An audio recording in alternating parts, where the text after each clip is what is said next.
దేవుని వాక్యాన్ని మనము ధ్యానించుకుందాం. మనము పాపము వల్ల వచ్చే ప్రతిఫలములు మనము నేర్చుకుంటూ ఉన్నాం. మనిషి జీవితంలో మనిషి చేసిన పాపాన్ని బట్టి ఆ మనిషి ఎటువంటి ప్రతిఫలాలు అనుభవించవలసి వస్తుందో, ఆ మనిషి పాపాన్ని బట్టి ఏ విధమైన శిక్షలు ఆ మనుషులు అనుభవించవలసి వస్తుందో తెలియపరుస్తున్నటువంటి విషయాలను మనము నేర్చుకుందాం.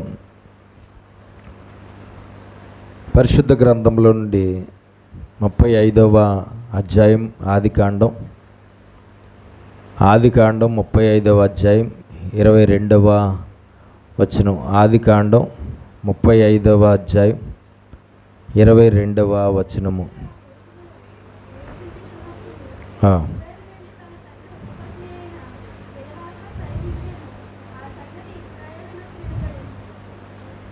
చూడండి, ఆదికాండము 35వ అధ్యాయం 22వ వచనాన్ని మనం చూస్తే అక్కడ ఇశ్రాయేలు ఆ దేశంలో నివసించుచున్నప్పుడు రూబేను వెళ్ళి తన తండ్రి ఉపపత్ని అయిన బిల్హాతో శయనించెను. ఆ సంగతి ఇశ్రాయేలునకు వినబడెను. యాకోబుకు ఉపపత్ని అయినటువంటి బిల్హాతో మరి యాకోబు యొక్క పెద్ద కుమారుడైనటువంటి రూబేను ఆమెతో ఒకానొక సమయంలో ఒకానొక దినాన్న శయనించడం అనేది జరిగింది. అది మరి దేవుని దృష్టికి ఒక పాపముగా ఎంచబడింది. ఎందుకంటే రూబేను యాకోబు కొడుకు. రూబేనుకు బిల్హా ఏమవుతుందండి? పిన్ని అవుతుంది కదండి. ఏమవుతుంది? ఉపపత్ని. తండ్రికి ఉపపత్ని కాబట్టి పోనీ వరుసకి తల్లి వరుస అయినా పోనీ పిన్ని వరుస అవుతుంది. మరి అటువంటి స్త్రీతో అతను శయనించడం అనేది చాలా ఘోరమైన పాపముగా ఎంచబడింది. రూబేను చేసిన ఆ పాపము ఏమాత్రము కూడా దేవుడు క్షమించలేదు. 49వ అధ్యాయం ఆదికాండం 3-4 వచనాలు చదవండి. 49వ అధ్యాయం ఆదికాండం 3-4.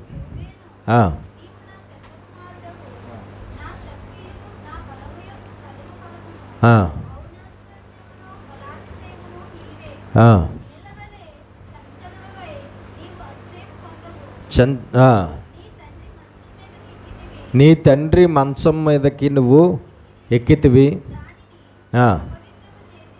నీ తండ్రి మంచమును నువ్వు అపవిత్రము చేసితివి. లేదంటే నీ తండ్రి భార్యగా ఉన్నటువంటి ఆ బిల్హానుతో శయనించడం వల్ల ఒక అపవిత్ర కార్యము నువ్వు చేసితివి.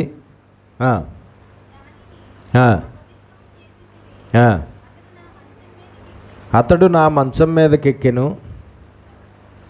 అని అక్కడ రాయబడిన మాటలు మనకు కనబడుతున్నాయి. కాబట్టి యాకోబు కూడా రూబేను అలాగే పిల్లలందరినీ కూడా దీవించడానికి సిద్ధపడినప్పుడు మరి యాకోబు దగ్గర నుంచి ఏ విధమైన దీవెనలు అతనికి రాలేదు. యాకోబు దగ్గర నుంచి ఏ విధమైన దీవెనలు అతనికి రాలేదు. కానీ ఇదిగో నీ తండ్రి మంచము నువ్వు ఎక్కావు, నీ తండ్రి మంచాన్ని అపవిత్రపరిచావు, నా భార్యతో నువ్వు శయనించావు అని చెప్పి యాకోబు చాలా బాధపడడం అనేది కూడా అక్కడ జరిగింది. కాబట్టి మరి రూబేను జ్యేష్ఠ కుమారుడు. రూబేను పెద్ద కుమారుడు, యాకోబుకి పుట్టిన పెద్ద కుమారుడు. అతడు ఆ పాపము చేయడం అనేది తండ్రికి ఏమాత్రము కూడా ఇది అవ్వలేదు. అలాగే పరమ తండ్రి అయిన దేవుడికి కూడా ఏమాత్రము కూడా ఇష్టం అవ్వలేదు. ఎందుకంటే అది చాలా ఘోరమైన దుష్కామ ప్రవర్తన, అది చాలా ఘోరమైన పాపముగా ఎంచబడింది. చూడండి, 1వ దినవృత్తాంతాలు 5వ అధ్యాయం 1వ వచనం. ఆ పాపానికి అతనికి వచ్చిన ప్రతిఫలం ఏమిటో మనం చూడాలి. 1వ దినవృత్తాంతములు 5వ అధ్యాయం 1వ వచనం. ఇశ్రాయేలును కంటే యాకోబుకు తొలిచూలు కుమారుడైన రూబేను రూబేను యాకోబుకు పుట్టిన బిడ్డల్లో జ్యేష్ఠుడిగా ఉండెను కానీ తన తండ్రి పరుపును అంటుపరిచినందున అతని జన్మ స్వాతంత్రము అతని జన్మ స్వాతంత్రము అతని దగ్గర నుంచి తీసివేయబడి యోసేపు బిడ్డలుగా ఉన్నటువంటి వారికి రూబేను యొక్క జన్మ స్వాతంత్రము ఇయ్యబడింది. దేవునికి స్తోత్రం కలుగునుగాక. హల్లెలూయా. ఏం కోల్పోయాడు? అతడి పాపం వల్ల అతడు ఏం కోల్పోయాడు? జన్మ స్వాతంత్రాన్ని కోల్పోయాడు. జ్యేష్ఠత్వపు హక్కును కోల్పోయాడు. జ్యేష్ఠత్వపు హక్కు చాలా గొప్పది బైబిల్లో. అయితే రూబేను చేసిన ఆ పాపం వల్ల ఏమైందండి? రూబేను తన జన్మ స్వాతంత్రాన్ని కోల్పోవడం అనేది జరిగింది. తన జన్మ స్వాతంత్రాన్ని ఎవరికి ఇవ్వడం జరిగిన తర్వాత దేవుడు యోసేపుకి ఇవ్వడం అనేది జరిగింది. దేవునికి స్తోత్రం కలుగును. అంటే ఒక మాటలో చెప్పుకోవాలంటే రూబేన్ ప్లేస్లోకి ఎవరు వచ్చేసారు? యోసేపు వచ్చేసాడు. దేవునికి స్తోత్రం. రూబేన్ ప్లేస్లోకి ఎవరు వచ్చేసారు? యోసేపు వచ్చేసాడు. ఇతడు పాపం చేసి తన జ్యేష్ఠత్వాన్ని జన్మ స్వాతంత్రాన్ని కోల్పోయాడు. అతడు పాపం చేయవలసిన సందర్భం వచ్చినప్పుడు పాపం చేయకుండా అతడు పరిశుద్ధుడిగా జీవించడం వల్ల ఆ పరిశుద్ధుడు ఈ జన్మ స్వాతంత్రపు హక్కును పొందుకోగలిగాడు. ఎవరు? యోసేపు. దేవునికి స్తోత్రం కలుగునుగాక. కాబట్టి రూబేను చేసిన పాపాన్ని బట్టి అతడు జ్యేష్ఠత్వాన్ని అతడి జన్మ స్వాతంత్రపు హక్కును కోల్పోవడం అనేది జరిగింది. అది అతని పాపానికి దేవుడిచ్చిన ప్రతిఫలము. దేవునికి స్తోత్రం కలుగునుగాక. కాబట్టి ఇలాంటి అపవిత్రమైన కార్యములు చేయడానికి వీల్లేదు. బైబిల్లో మనకు తెలుసు, చాలాసార్లు మనం చూసాం, ఎవరెవరితో ఏ విధమైన శారీరక సంబంధాలు కలిగి ఉండకూడదు, ఏ వరుసల వారితో శారీరక సంబంధాలు లైంగిక బంధాలు కలిగి ఉండకూడదు అన్నది చాలా స్పష్టంగా రాయబడింది. కాబట్టి మనం చూస్తే ఎట్టి పరిస్థితుల్లోనూ అలాంటి వావి వరుసలను విసర్జించి చేసే పాపాన్ని దేవుడు అంగీకరించాడు. కొత్త నిబంధన కాలంలో కూడా మరి కొరింథీ సంఘంలో 5వ అధ్యాయం 1వ వచనం చూస్తే కొరింథీ సంఘంలో ఒక వ్యక్తి ఏం చేశాడు? తన తండ్రి భార్యను ఉంచుకున్నాడు అని రాయబడింది. అది కూడా ఆ సమయంలో ఎంతో పెద్ద పాపముగా ఎంచబడింది. ఏంటండి? అది కూడా ఎంతో పెద్ద పాపముగా ఎంచబడింది. దానికి ప్రతిఫలం అతడు సంఘంలో నుండి వెలివేయబడ్డాడు. కొంతకాలం పాటు సంఘంలో నుండి ఏమయ్యాడు? వెలివేయబడ్డాడు. కాబట్టి ఇలాంటి వావి వరుసలకు విరోధంగా చేసే పాపాలను దేవుడు ఎట్టి పరిస్థితుల్లోనూ ఒప్పుకోడు. వావి వరుసలు దాటి చేసే లైంగిక అపవిత్రతనే బైబిల్లో జారత్వము అని అన్నారు. ఏమన్నారండి? జారత్వము అంటే ఏంటి? వావి వరుసలు తప్పి పెట్టుకునే అక్రమ సంబంధాలు, వావి వరుసలు తప్పి చేసే లైంగిక అపవిత్రమైన కార్యాలను ఏమన్నారు? జారత్వం అన్నారు. ఎట్టి పరిస్థితుల్లోనూ జారత్వానికి బైబిల్లో దేవుడి దగ్గర చోటు లేదు. ఎవరు జారత్వం చేస్తారో వారు ఖచ్చితంగా దేవుని యొక్క శిక్షను పొందుకోవాల్సిందే. ఎవరు జారత్వం చేస్తారో వారు దేవుని దృష్టికి ఘోరమైన పాపులుగా ఎంచబడతారు. ఎవరు జారత్వం చేస్తారో ఆ జారత్వం చేసిన వారు ఆడవారైనా మగవారైనా సరే ఖచ్చితంగా ఘోరాది ఘోరమైన శిక్ష వారికి దేవుడు విధిస్తాడు. పాత నిబంధన కాలంలో అయితే మనం చూస్తే ఈ జారత్వం చేసేవారు పట్టుబడితే కనుక ఏంటి? రాళ్లతో కొట్టి చంపేయాలి. అసలు వాళ్ళు బతికి ఉండడానికి వీల్లేదు. అది ఆడవాళ్ళైనా మగవాళ్ళైనా సరే ఈ జారత్వం చేసే పాపము ఎవరిలో కనబడుతుంది, అది రుజువవుతే కనుక, సాక్ష్యాలతో రుజువవుతే కనుక ఏంటి? రాళ్లతో కొట్టి చంపేయాలి అనే శిక్ష అమల్లో కూడా పాత నిబంధనలో ఉండేది. దేవునికి స్తోత్రం కలుగునుగాక. కాబట్టి రూబేను చేసిన పాపం అది. దాని ప్రతిఫలంగా అతడు జన్మ స్వాతంత్రపు హక్కును అతడు కోల్పోవలసి వచ్చింది. 42వ అధ్యాయం ఆదికాండం 21-22. 42, 21, 22.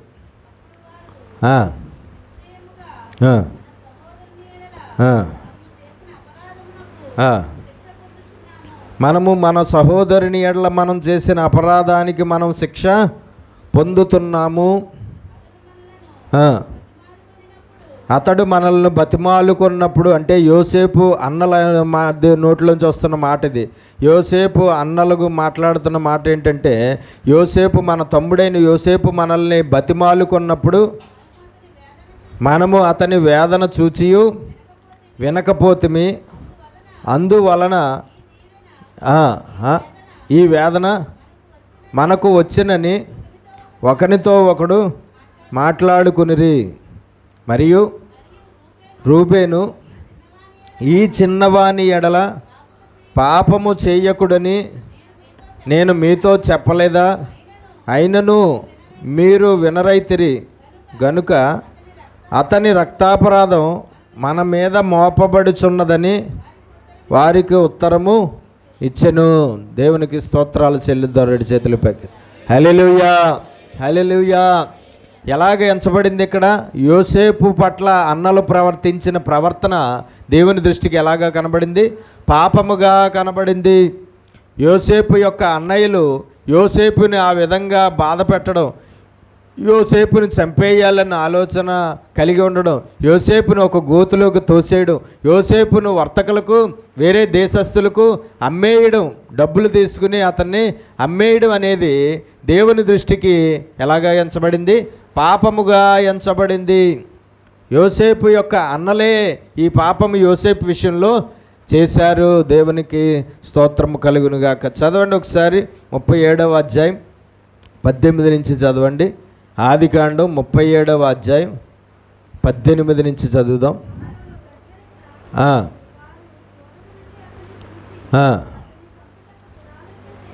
అతన్ని చంపడానికి దురాలోచన చేశారు. యోసేపు ఏ పాపం చేశాడని యోసేపుని చంపడానికి ఆలోచన చేశారు. సొంత అన్నయ్యలు తమ్ముడిని అలా చంపవచ్చా? సొంత అన్నయ్యలకు అతడు ఏమవుతాడు? రక్త సంబంధిని చంపవచ్చా? పోనీ అతడు చేసిన నేరం ఏంటి? అతడు చేసిన పాపం ఏంటి? ఏదైనా అతడు చేసిన పాపం ఉందా? ఏమీ లేదు. నిరపరాధిని చంపితే అది దేవుని దృష్టికి పాపం. నిరపరాధి రక్తాన్ని చిందిస్తే అది దేవుని దృష్టికి ఏంటి? పాపం. అయినా సరే వారు అతన్ని చంపేయాలని అనుకున్నారు అన్నలు.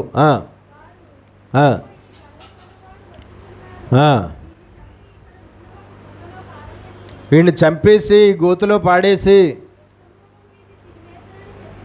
మన తల్లిదండ్రులకి వెళ్ళి దుష్టమృగం అడవిలో యోసేపును చంపేసి తినేసిందని చెప్దాము అని ఆలోచన చేశారు.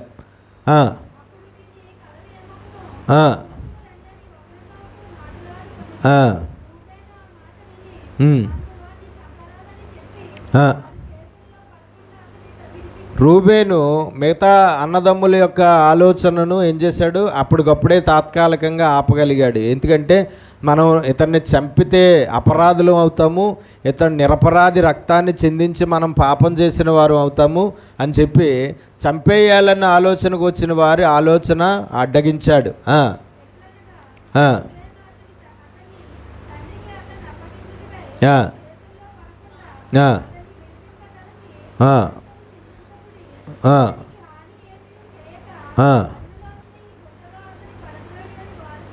ఈ గోతులో పాడేద్దాము, చంపద్దు, కానీ మనం తీసుకెళ్ళి యోసేపుని ఏం చేద్దాం?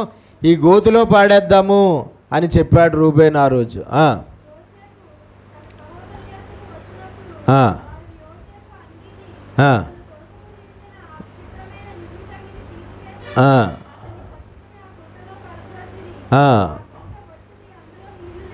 ఆ గోతులో అన్నలు కలిసి ఏం చేశారండి? గోతులో పాడేశారు.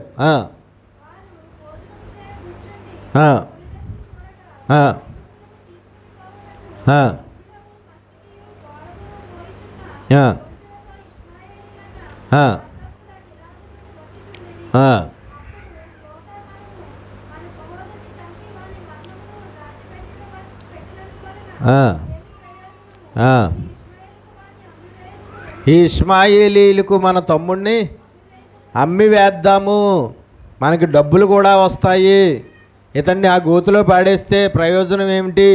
ఈయన్ని ఆ ఇష్మాయేలీలకు అమ్మేస్తే మనకి డబ్బులు కూడా వస్తాయి అని చెప్పి డబ్బు ఆశతో అతన్ని ఏం చేశారండి? అమ్మి వేద్దాం రండి.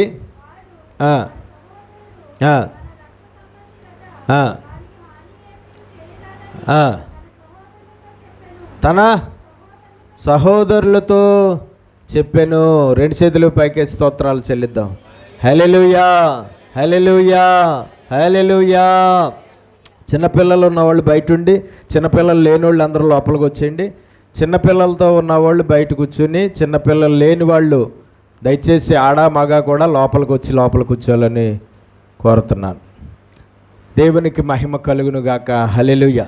కాబట్టి మనం తెలుసుకోవాల్సిన విషయం ఏంటి? ఆ రోజు యోసేపు అన్నలు ప్రవర్తించిన ప్రవర్తన, లేదంటే ఆ రోజు యోసేపు అన్నలు చేసిన తప్పు దేవుని దృష్టికి ఎలా ఎంచబడింది? పాపముగా ఎంచబడింది. అది ఎలా ఎంచబడింది? పాపముగా ఎంచబడింది. ఆ పాపానికి తర్వాత చాలా ప్రతిఫలాన్ని వారు అనుభవించారు. ఇందాక చదివిన దాంట్లో ఏమంటున్నాడు అక్కడ? ఇప్పుడు ఈ వేదన చదవండి ఒకసారి మళ్ళా. 42వ అధ్యాయం 21వ వచనం. 42:21.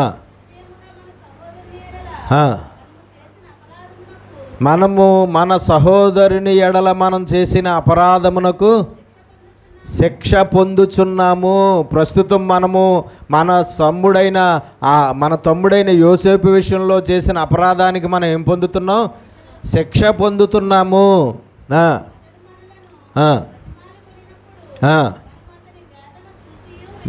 మనల్ని బతిమాలుకున్నప్పుడు మనం అతని వేదన చూసి కూడా అతన్ని మనం ఏం చేయలేదు? విడిచిపెట్టలేదు, వినలేదు. అందువలన ఈ వేదన మనకు వచ్చెనని. కాబట్టి వాళ్ళు చేసిన పాపానికి శిక్ష ప్రస్తుతం అనుభవిస్తున్నామని వారు గుర్తించారు. మనము చేసిన పాపానికి ప్రస్తుతం ఈ వేదన మనము అనుభవిస్తున్నాము. ఇంత ఘోరమైనటువంటి పరిస్థితి, ఇంత ఘోరమైన కరువు ఇప్పుడు ఈ యోసేపు దగ్గర ఈ ఐగుప్తు దేశంలో ఈ విధంగా మనం భయంకరమైన నింద, దొంగలము, కావలివారము, వేరే దేశం నుంచి కావలివారముగా వచ్చామనే నింద, అలాగే ఈ యోసేపు గారు మనల్ని వెళ్లకుండా నిర్బంధించేయడం, మన తమ్ముడిని ఇంచేయడం, మన తండ్రికి మనము ఏం చెప్పాలో, తమ్ముడి గురించి ఏం చెప్పాలో తెలియక సతమతం అవడం, ఇంత వేదన అనుభవిస్తున్నాము. ఈ వేదనంతా మనం చేసిన పాపాన్ని బట్టే మనము అనుభవిస్తున్నాము. మనం చేసిన పాపానికే ప్రస్తుతం ఈ శిక్ష మనము అనుభవిస్తున్నాము. మనం చేసిన పాపానికే ఇంత నింద మనము అనుభవిస్తున్నాము అని చెప్పి ఒకానొక దినాన్న వారు తెలుసుకోవడం కూడా జరిగింది. దేవునికి స్తోత్రం కలుగునుగాక. నీ రక్త సంబంధికి నీ ముఖము తిప్పుకోవద్దు అనే అన్నాడు. రక్త సంబంధితో నువ్వు ముఖం తిప్పుకోవడానికే వీల్లేదు. అలాంటిది రక్త సంబంధిని చంపేయడం, రక్త సంబంధిని అమ్మేయడం, రక్త సంబంధిని ఆ విధంగా గోతులోకి తోసేయడం, ఇన్ని రకాలైనటువంటి పనులు చేసినప్పుడు అది దేవుని దృష్టికి ఎలాగ ఎంచబడింది? పాపముగా ఎంచబడింది. దేవునికి స్తోత్రం కలుగునుగాక. ఎప్పుడు కూడా మన రక్త సంబంధులు ఎవరైతే ఉంటారో ఆ రక్త సంబంధుల్ని మనం ఖచ్చితంగా ఎంతో ఎక్కువగా ప్రేమించాలి. మన అక్క చెల్లెళ్ళు, మన అన్నదమ్ములు ఎవరైతే ఉంటారో వాళ్ళని ఎంతో బాగా మనం ప్రేమించాలి తప్ప ఏ మాత్రము వాళ్ళకి ఏ కీడు చేయడానికి వీల్లేదు, ఏ హాని తలపెట్టడానికి వీల్లేదు, ఏ అన్యాయము వారికి చేయడానికి వీల్లేదు, ఏ దౌర్జన్యము వారి పట్ల మనం చేయడానికి వీల్లేదు. ఏ విధంగానూ కూడా వాళ్ళకి నష్టం కానీ, కష్టం కానీ, బాధ కానీ, ఇరుకు కానీ, ఇబ్బంది కానీ మన అక్క చెల్లెళ్ళుగా ఉన్నవారికి, మన అన్నదమ్ములుగా ఉన్నవారికి, మన రక్త సంబంధికులుగా ఉన్నవారికి ఎప్పుడూ కూడా ఏ హాని, ఏ కీడు చేయడానికి వీల్లేదు. ఒకవేళ ఎప్పుడైనా ఎవరైనా ఆ విధంగా చేస్తే వెంటనే వారు దేవుని దృష్టికి ఎలా ఎంచబడతారు? పాపులుగా ఎంచబడతారు. వెంటనే వారు ఏమవుతారండి? పాపులుగా ఎంచబడతారు. ఎప్పుడైతే వారు పాపులుగా ఎంచబడ్డారో ఖచ్చితంగా ఆ పాపానికి రావాల్సిన జీతం ఖచ్చితంగా వారికి దేవుడు పంపిస్తాడు. ఏ మాత్రము కూడా దేవుడు ఒప్పుకోడు. రక్త సంబంధులుగా ఉన్నటువంటి వారిని చంపడం కానీ, వాళ్ళని కొట్టడం కానీ, లేదంటే వాళ్ళని దూషించడం కానీ, వాళ్ళ గురించి దుష్ప్రచారం చేయడం కానీ, వాళ్ళ మీద నిందలు వేయడం కానీ, వాళ్ళ గురించి లేని వార్తలు చెప్పడం కానీ, వాళ్ళకి నష్టం కలగజేయడం కానీ, వాళ్ళకి కష్టం కలగజేయడం కానీ, వాళ్ళ ఆస్తులు ఏమైనా దోచుకోవడం కానీ, దుర్మార్గంగా అన్యాయంగా వాళ్ళకి రావాల్సిన సొత్తును ఆక్రమించుకోవడం కానీ, ఇలాంటివి ఏ రకాలైనటువంటి పనులు చేసినా ఖచ్చితంగా అవి దేవుని దృష్టికి ఏంటి? పాపాలుగా ఎంచబడతాయి. ఆ పాపానికి రావాల్సిన జీతం ఖచ్చితంగా ఒకరోజు ఆ మనుషులు అనుభవించవలసిందే. ఎవ్వరూ కూడా తప్పించుకోవడం అనేది జరిగే పని కాదు. కాబట్టి యోసేపు అన్నలు చేసిన పాపానికి దేవుడు శిక్ష విధించడం అనేది కూడా జరిగిందండి. నిర్గమాకాండం 15వ అధ్యాయం 24వ వచనం. నిర్గమాకాండం 15వ అధ్యాయం 24వ వచనం.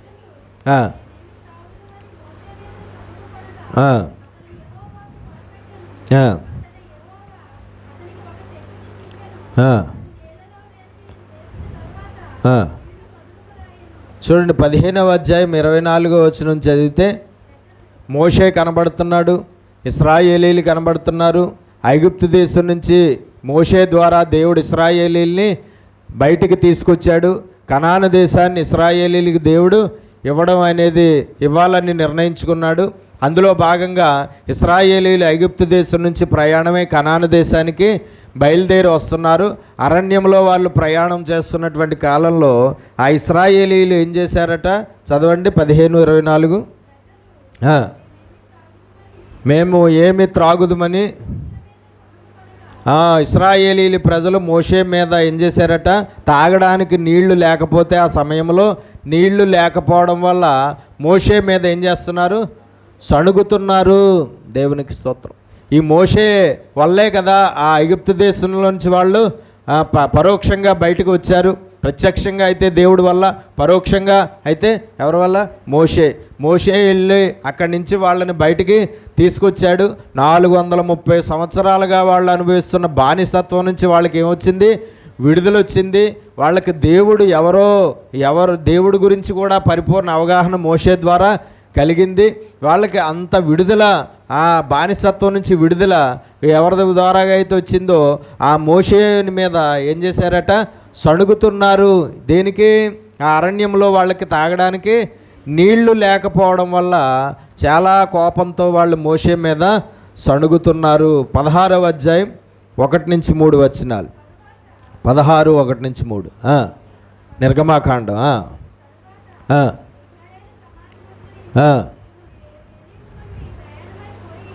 ఇశ్రాయేలీల సమాజమంతయు కూడా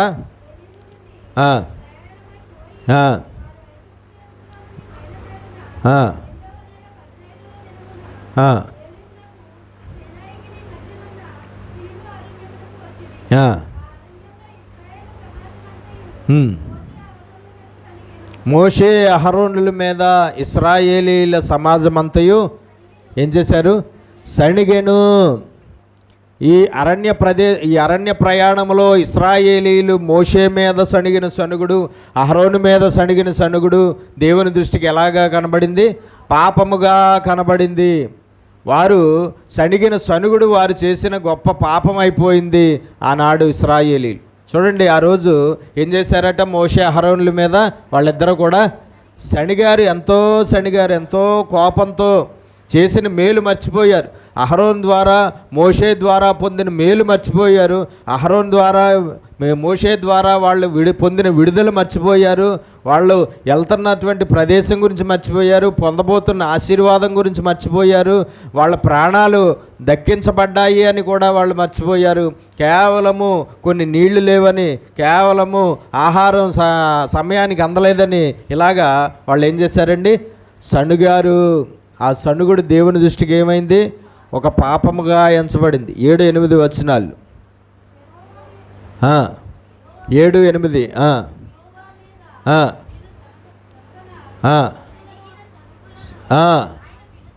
చూడండి, మోషే అప్పుడు అంటున్నాడు ప్రజలతో, యెహోవా మీద మీరు సణిగిన సణుగుడు ఆయన వినుచున్నాడు.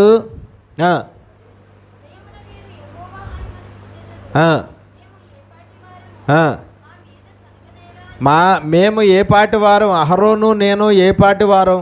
మా మీద ఎందుకు మీరు సణుగుతున్నారు?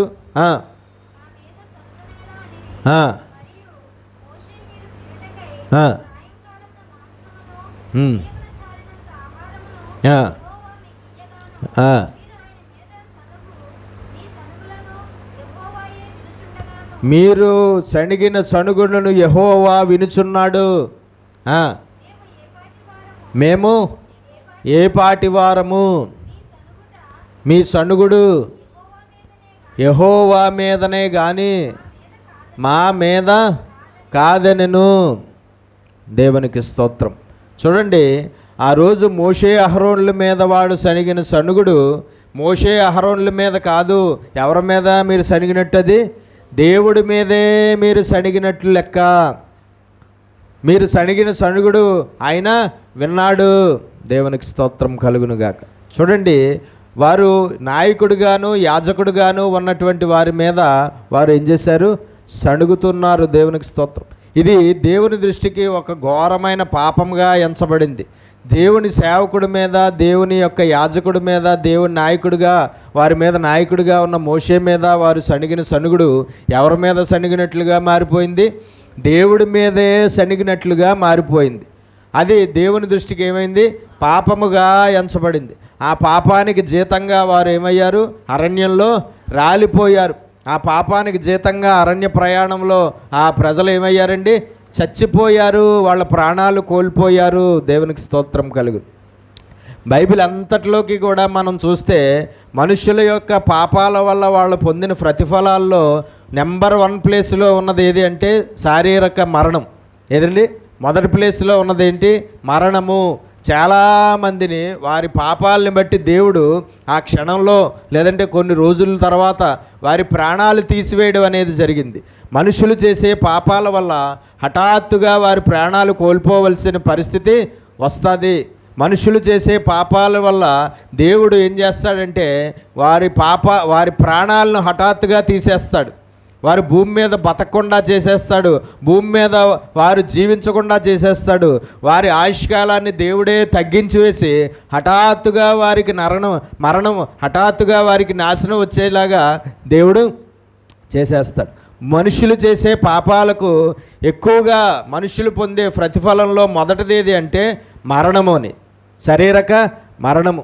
మనుషులు చేసే పాపాలకు మనుషులు పొందే ప్రతిఫలము ఆత్మీయ మరణం, రెండో మరణం. అంటే నరకానికి వాళ్ళు ఆత్మ నరకానికి వెళ్ళిపోవడం అనేది ఈ ఖచ్చితంగా ఇవి మనుషుల యొక్క పాపాలకు చాలా ఎక్కువగా లభించే శిక్షలు, వచ్చే శిక్షలు.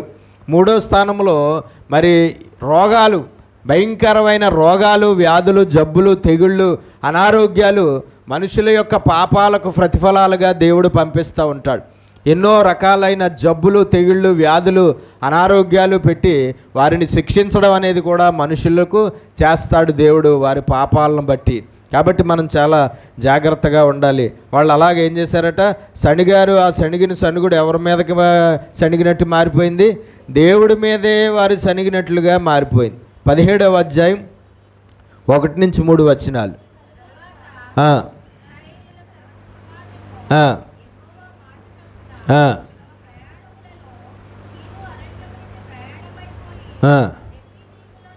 దిగిరి ప్రజలు తాగడానికి నీళ్లు లేకపోవడం వల్ల మోషేతో వాదించుచు అడుగుగా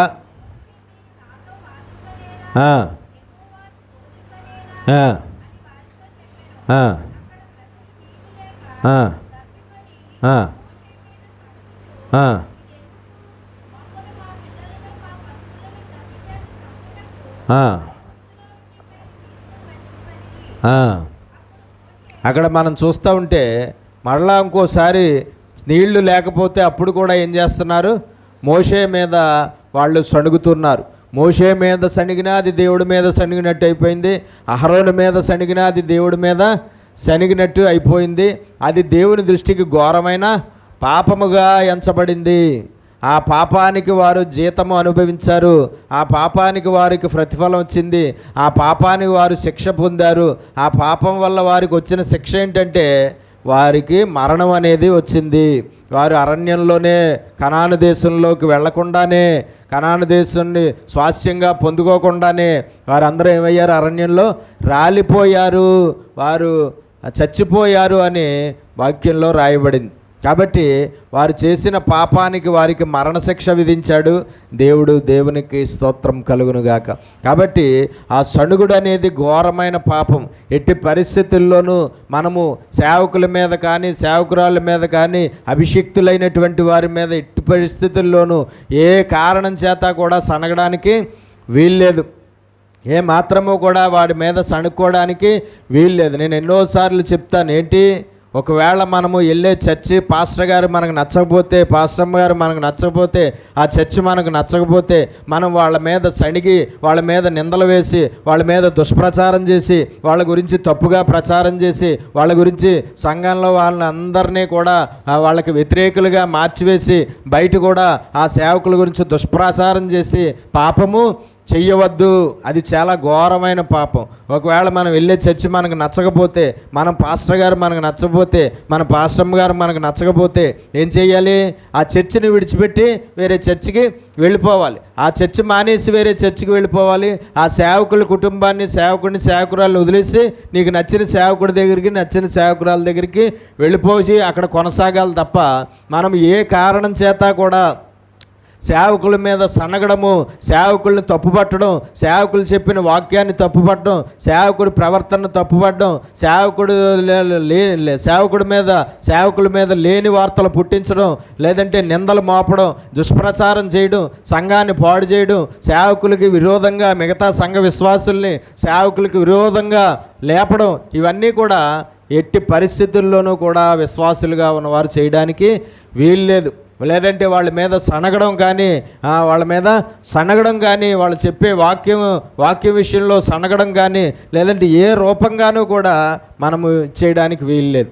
అది ఏమవుతుంది? దేవుని దృష్టికి పాపముగా ఎంచబడుతుంది. ఎందుకంటే నువ్వు సేవకుడి మీదే సణిగావు, కానీ దేవుని దృష్టికి అది దేవుడి మీద సణిగినట్టుగా మారిపోయింది. నువ్వు సేవకురాల మీదే సణిగావు, కానీ అది దేవుని దృష్టికి దేవుడి మీదే సణిగినట్టుగా మారిపోయింది. అది నీకు అంత పెద్ద పాపంగా ఎంచబడలేదు, కానీ దేవుని దృష్టికి అది చాలా పెద్ద పాపముగా ఎంచబడింది. ఎందుకంటే దేవుడి చేత అభిషేకించినటువంటి వారి మీద ఇలా సనగడం, దేవుడి అభిషేకంతో వాడబడుతున్నటువంటి వారి మీద ఇలా వ్యతిరేకంగా లేవడం, తిరుగుబాటు చేయడం, లేదంటే ఇలా దుష్ప్రచారాలు చేయడం, ఇవన్నీ కూడా ఏంటి? దేవుని దృష్టికి పాపాలుగా ఎంచబడతాయి. ఆ పాపాలకు ఖచ్చితంగా ఆ విశ్వాసుల కుటుంబాలకు శిక్ష వస్తుంది దేవుడి దగ్గర నుంచి. వారు చాలా నాశనాన్ని పొందవలసి వస్తుంది. ఒకవేళ వాళ్ళు ఆ పాపాన్ని బట్టి మరణం పొందవలసి వస్తుంది. ఒకవేళ ఆ పాపాన్ని బట్టి రోగాలు బారిన పడవలసి వస్తుంది. ఒకవేళ ఆ పాపాన్ని బట్టి వాళ్ళు దేవుడికి దూరం అయిపోవడం జరగచ్చు. ఒకవేళ ఆ పాపాన్ని బట్టి దేవుని సేవకులకి, ఆ దేవుని గొప్ప మంచి నడిపింపుకు దూరం అయిపోవచ్చు, మంచి సహవాసానికి దూరం అయిపోవచ్చు. ఇలాగా మరి ఎన్నో రకాలైనటువంటి పరిణామాలు కనబడతాయి. దేవునికి స్తోత్రం కలుగునుగాక. కాబట్టి మనం తెలుసుకోవాల్సింది ఏంటంటే, ఎట్టి పరిస్థితుల్లోనూ కూడా మనము దేవుడు అభిషేకం కలిగినటువంటి సేవకుల మీద, దేవుని పరిచర్యలో వాడబడుతున్నటువంటి, దేవుని యొక్క పాత్రలుగా వాడబడుతున్నటువంటి సేవకుల జోలికి ఎప్పుడూ కూడా వెళ్ళడానికి వీల్లేదు. నచ్చలేదా? వదిలే. ఆ సేవకుడిని వదిలే, ఆ సేవకురాలను వదిలే, ఆ మందిరాన్ని వదిలే, నీకు నచ్చిన మందిరానికి వెళ్ళిపో, ఎవరో వద్దనరు. కానీ మనము అక్కడే ఉండి ఆ సేవకుడి మీద సనగడం, అదే మందిరంలో కొనసాగుతూ ఆ సేవకుడి మీద దుష్ప్రచారం చేయడం, అదే మందిరంలో కొనసాగుతూ మిగతా చర్చి విశ్వాసులందరినీ కూడా సేవకుడికి శత్రువులుగా మార్చివేయడం, అక్కడే ఉండి మనం బయటికి వెళ్ళి ఆ సేవకుల గురించి దుష్ప్రచారం చేయడం, ఇవన్నీ కూడా పాపాలు. ఈ పాపాలు ఖచ్చితంగా కరువు వస్తుందో తెలియదు, లేమొస్తుందో తెలియదు, రోగం వస్తుందో తెలియదు, చావు వస్తుందో తెలియదు, లేదంటే మనశ్శాంతి లేకుండా భయంకరమైనటువంటి వేదన వస్తుందో తెలియదు, ఏది వస్తుందో తెలియదు, కానీ ఖచ్చితంగా ఆ శిక్షలు మనము అనుభవించవలసి వస్తుంది. ఎట్టి పరిస్థితుల్లోనూ కూడా మనము దేవుడి చేత అభిషేకించబడిన వారి మీద సనగడానికి వీలు లేదు. దేవునికి స్తోత్రం కలుగునుగాక. 32వ అధ్యాయం 1-6 వచనాలు చదవండి. నిర్గమాకాండం 32 1-6.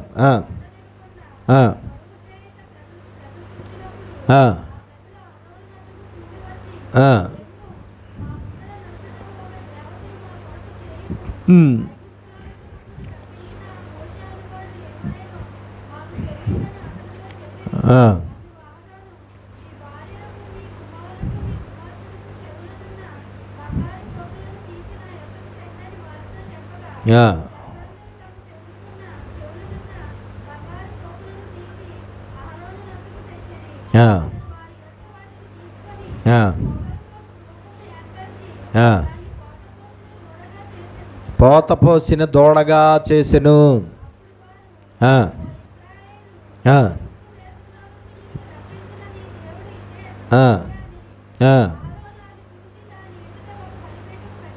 ఆ,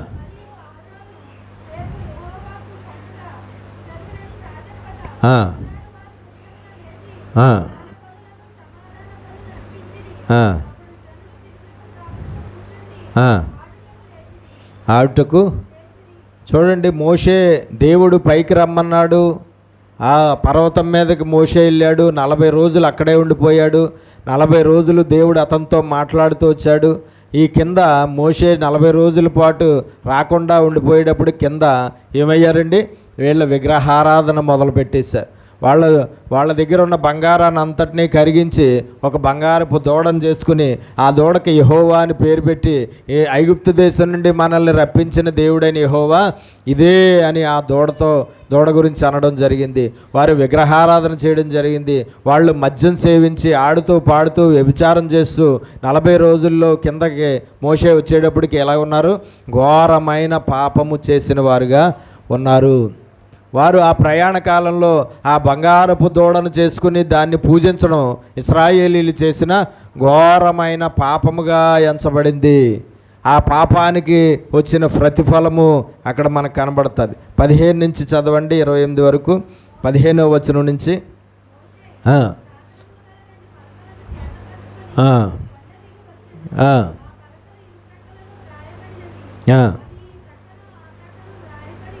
ఆ,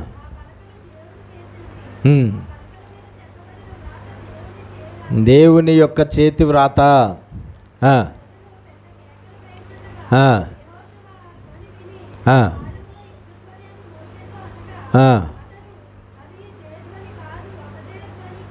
ఆ,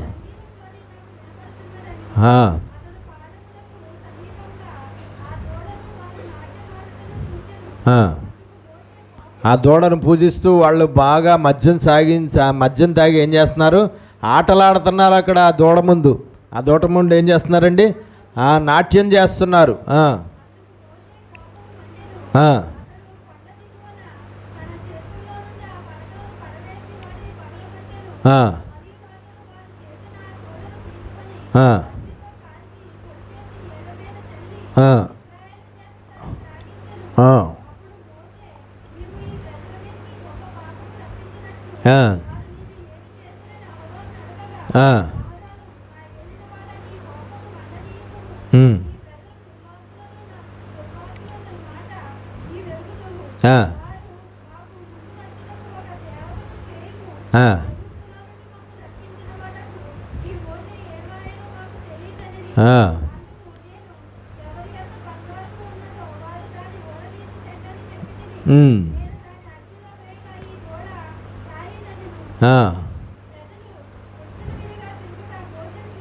ప్రజలు విచ్చలవిడిగా తిరుగుట, విచ్చలవిడిగా ఆ దూడను పూజించడం, విచ్చలవిడిగా తాగి అక్కడ నాట్యం చేయుట మోషే చూసి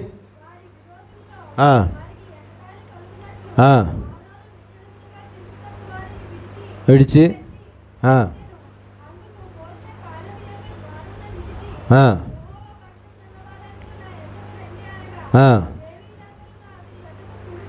వెళ్ళిరి. మీలో ప్రతి వాడు మీ కత్తులు తీసి నడువును కట్టుకుని పాళెములో ద్వారము నుండి వెళ్ళుచు ప్రతి వాడు మీ సహోదరులైన ఈ ఇశ్రాయేలీయుల్ని తల చెలికానిని ప్రతి వాడు తన పొరుగువాన్ని ఆ కత్తితో చంపవలెను. దేవుడు సెలవిస్తున్నది ఇదే. మీరందరూ కూడా వెళ్ళి మీకు బాగా ఆప్తులుగా ఉన్న మీ సహోదరుల్ని, మీ చెలికారిని, మీ కత్తులతో వారిని ఏం చేయండి, మీరే చంపేయండి అని చెప్పడం జరిగింది. లేవీయులు ఆ కత్తులు పట్టుకుని ఆ విధంగా ఆ కత్తులతో వాళ్ళని చంపగా ఆ వేళ 3,000 మంది చనిపోయారు. ఆ పాపం చేసిన వాళ్ళు ఎంతమంది చనిపోయారండి? 3,000 మంది చచ్చిపోయారు. దేవునికి స్తోత్రం. వారు చేసిన పాపానికి వారికి వచ్చిన ప్రతిఫలం ఏంటంటే 3,000 మంది చనిపోవటం. దేవునికి స్తోత్రం. పాత నిబంధనలో చాలా ఎక్కువగా మనకు కనబడుతుంది. వారు పాపం చేసినప్పుడు వారికి దేవుడి దగ్గర నుంచి వచ్చిన శిక్ష ఏంటి? మరణమే ఎక్కువగా కనబడుతుంది. ఎక్కువగా ఏది కనబడుతుందండి? మరణమే కనబడుతుంది. దేవునికి స్తోత్రం కలుగునుగా. కాబట్టి ఆ రోజు ఇశ్రాయేలీలు ఆ బంగారపు దూడను చేసుకుని అక్కడ తాగి తందనాలు ఆడుతూ అక్కడ నాట్యం చేస్తూ అక్కడ ఆ దూడను పూజించిన కారణంగా దేవుడు దృష్టికి వారు పాపాత్ములైపోయారు. ఆ పాపానికి జీతంగా, ఆ పాపానికి ప్రతిఫలంగా ఆ రోజు 3,000 మంది చనిపోయారు. ఎంతమంది అండి? 3,000 మంది ఇశ్రాయేలీలు చనిపోవడం అనేది జరిగింది. 3,000 మంది మరణం పొందడం అనేది జరిగింది. దేవునికి స్తోత్రం కలుగునుగాక. మనము తెలుసుకోవాల్సింది ఏంటంటే, ఎట్టి పరిస్థితుల్లోనూ కూడా విగ్రహారాధనకు సంబంధించినటువంటి పనులేవి కూడా మనం చేయడానికి వీల్లేదు. మనము పరిశుద్ధుడు, పవిత్రుడు, పూజార్హుడు అయిన దేవుడిని ఎరిగిన వారంగా ఉన్నాం. మనము ఆయనే దేవుడు, ఇంకెవరూ దేవుడు కాదు, ఏ విగ్రహము దేవుడు కాదు, ఏ ప్రతిమ దేవుడు కాదని స్పష్టంగా మనము తెలుసుకున్న వారంగా ఉన్నాం. ఏ కారణం చేత అయినా సరే మనం ఏ పరిస్థితిలోనైనా విగ్రహారాధనకు సంబంధించిన పనులు, విగ్రహారాధనకు సంబంధించిన పూజలు ఎలాంటివి ఏమన్నా చేస్తే ఖచ్చితంగా మనం ఏమవుతామండి? దేవుని దృష్టికి పాపులం అవుతాము. ఆ పాపానికి ఖచ్చితంగా దేవుడి దగ్గర నుంచి శిక్ష వస్తుంది. ఆ పాపానికి ఖచ్చితంగా దేవుడి శిక్ష మనము అనుభవించాలి. అది ఏ రూపంగా వస్తుందో మనకు తెలియదు. ఆ రోజైతే వాళ్ళకి ఆ శిక్ష మరణం రూపంలో వచ్చింది. 3,000 మంది చచ్చిపోయారు. కాబట్టి మనం తెలుసుకోవాలి, ఎటువంటి అలాంటి పాపం మన జీవితంలో ఎన్నడూ జరగకుండా మనము చూసుకోవాలి. చదవండి 32, 33 వచనాలు. 32వ అధ్యాయం నిర్గమాకాండం 32, 33.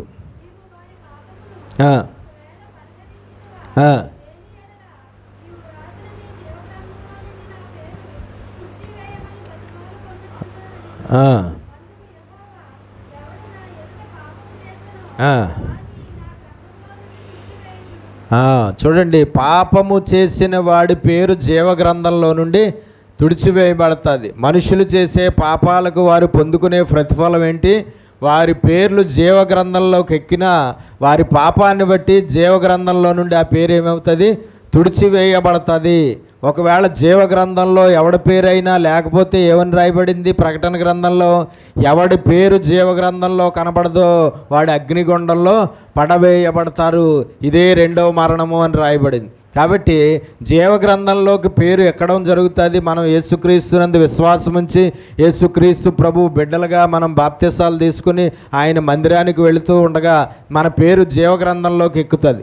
అయితే మన పేరు జీవగ్రంథంలోకి ఎక్కిన తర్వాత మనం దేవునికి విరోధంగా పాపము లేదంటే పాపములు చేస్తే ఆ క్షణంలోనే మన పేరు జీవగ్రంథంలో నుండి ఏమవుతుంది? కొట్టివేయబడుతుంది. ఎవరైతే జీవగ్రంథంలో మన పేరు రాశారో ఆ దేవుడే మన పేరు మరలా జీవగ్రంథంలో నుండి ఏం చేస్తాడు? కొట్టివేస్తాడు.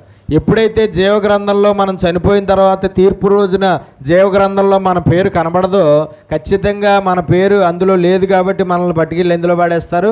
అగ్నిగుండంలో పాడేస్తారు. అంటే 2వ మరణము, నరకంలో పాడేస్తారు. కాబట్టి మనుషులు చేసే పాపాల యొక్క ప్రతిఫలం ఏంటి? వారి పేరు జీవగ్రంథంలో నుండి కొట్టివేయబడుతుంది.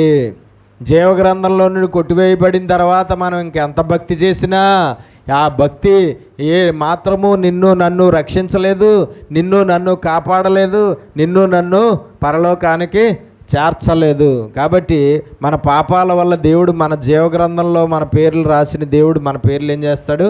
మరలా కొట్టివేస్తాడు అన్న సంగతి చాలా జాగ్రత్తగా మనం తెలుసుకోవాల్సిన అవసరం ఉన్నది.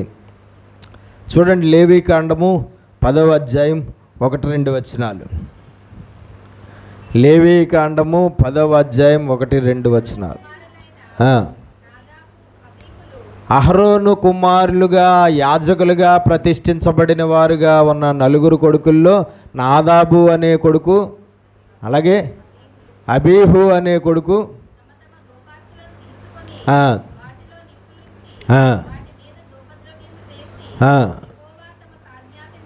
యెహోవా తమకు ఆజ్ఞాపింపని వేరొక అగ్నిని ఆయన సన్నిధికి తేగా యెహోవా సన్నిధి నుండి అగ్ని బయలుదేరి వారిని కాల్చివేసెను. వారు యెహోవా సన్నిధిలో మృతి పొందిరి. అహరోను కొడుకులు నలుగురు కొడుకుల్ని దేవుడు యాజకులుగా ప్రతిష్ఠించుకున్నాడు. ఈ యాజకులుగా ఉన్నటువంటి వారు ఒకరోజు ఇద్దరు కొడుకులు యాజకులుగా ఉన్నవారు దేవుడి మందిరంలో దేవుడికి ధూపవేదిక మీద ధూపం వెయ్యాలి అని అనుకున్నారు. దేవుడి మందిరంలో దేవుడికి ధూపం వేయడానికి దేవుడు ఏ నిప్పులైతే తీసుకోమన్నాడో ఆ నిప్పులు తీసుకోకుండా, ఏ నిప్పులు అయితే తీసుకోవాలో ఆ నిప్పులు తీసుకోకుండా వేరొక అపవిత్రమైనటువంటి నిప్పులను, అగ్నిని పట్టుకుని వచ్చి దాని మీద ధూపం వేద్దాము అని అనుకున్నారు. కానీ ఆ వేరొక నిప్పులు పట్టుకుని లోపలికి వచ్చిన వెంటనే ఆకాశం నుండి అగ్ని కురిసి ఆ యాజకులుగా ఉన్న వారిద్దరూ కూడా చచ్చిపోయారు. వాళ్ళిద్దరు ప్రాణాలు పోయాయి. వారు వేరొక నిప్పులను ధూపద్రవ్యము వేసి, వేరొక నిప్పుల మీద ధూపద్రవ్యం వేసి దేవుడికి ధూపం వెయ్యాలి అనుకున్నది దేవుని దృష్టికి ఏమైంది? పాపముగా ఎంచబడింది. దేవుడు ఏ నిప్పులైతే తీసుకుని రమ్మన్నాడో ఆ నిప్పులు కాకుండా వేరే అపవిత్రమైన నిప్పులు, వేరే అపవిత్రమైన అగ్నిని ఆ పాత్రలోనికి ఎత్తుకుని వచ్చారు. దాని మీద ధూపద్రవ్యం వేద్దామని, దేవుడికి ధూపం వేద్దామని సిద్ధమయ్యారు. ఇంకా దేవుడికి ఆ అపవిత్రమైన నిప్పుల మీద ధూపం వెయ్యకముందే ఆకాశం నుండి అగ్ని కురిసి వచ్చి వాళ్ళిద్దరూ అక్కడికక్కడే చనిపోయారు. అంటే వాళ్ళిద్దరూ చేసింది ఏంటి? పాపము. వాళ్ళిద్దరూ చేసింది ఏంటి? పాపము. దేవునికి స్తోత్రం. అది చాలా చిన్న పాపంగా మనకు కనబడచ్చు, కానీ అది చిన్న పాపంగా దేవుడికి కనబడలేదు. అది చాలా పెద్ద పాపంగా కనబడింది. ఎంత పెద్ద పాపం అంటే స్పాట్లో వాళ్ళు చచ్చిపోయే అంత పెద్ద పాపంగా దేవుడికి కనబడింది. దేవునికి స్తోత్రం కలుగునుగాక. హల్లెలూయా. కాబట్టి ఆ రోజు వాళ్ళు యాజకులయ్యుండి వాళ్ళిద్దరూ చేసిన పాపాన్ని బట్టి ప్రాణాలు కోల్పోయారు. ఆ యాజకులిద్దరికీ వారి పాపం వల్ల వచ్చిన ప్రతిఫలం ఏంటి? ఆ రోజు మరణము. ఏంటి? మరణము. దేవునికి మహిమ కలుగునుగాక. హల్లెలూయా. చూడండి, పాపం చేస్తే యాజకులకైనా ప్రతిఫలం రావాల్సిందే, సేవకులకైనా లేదంటే విశ్వాసులకైనా ఎవరికైనా సరే పాపం విషయంలో తారతమ్యం ఏమీ లేదు, పాపం విషయంలో పక్షపాతం ఏమీ లేదు. పాపం చేసిన వాడు యాజకుడైనా దానికి శిక్ష అనుభవించవలసిందే, పాపం చేసిన వాడు విశ్వాసైనా దానికి శిక్ష అనుభవించవలసిందే. పాపం చేసిన వాడు పురుషుడైనా, పాపం చేసిన వాడు స్త్రీ అయినా, పాపం చేసిన వారు యవనస్తులైనా, పాపం చేసిన వారు ముసలివాళ్ళైనా, ఎవరైనా సరే పాపానికి రావలసిన శిక్ష వారు పొందవలసిందే. వారు చేసిన పాపానికి ఖచ్చితంగా వారికి దేవుడు ఏ పక్షపాతం లేకుండా శిక్ష విధిస్తాడు. దేవునికి స్తోత్రం కలుగునుగాక. ఆనాడు అహరోను కుమారులైన యాజకులు వారు చేసిన పాపాన్ని బట్టి ఏం శిక్ష పొందారు? మరణ శిక్ష పొందారు. వారు చచ్చిపోయారు. చదవండి 26వ అధ్యాయం, లేవీకాండం 26వ అధ్యాయం 14 నుంచి చదువుదాం. 26:14 నుంచి.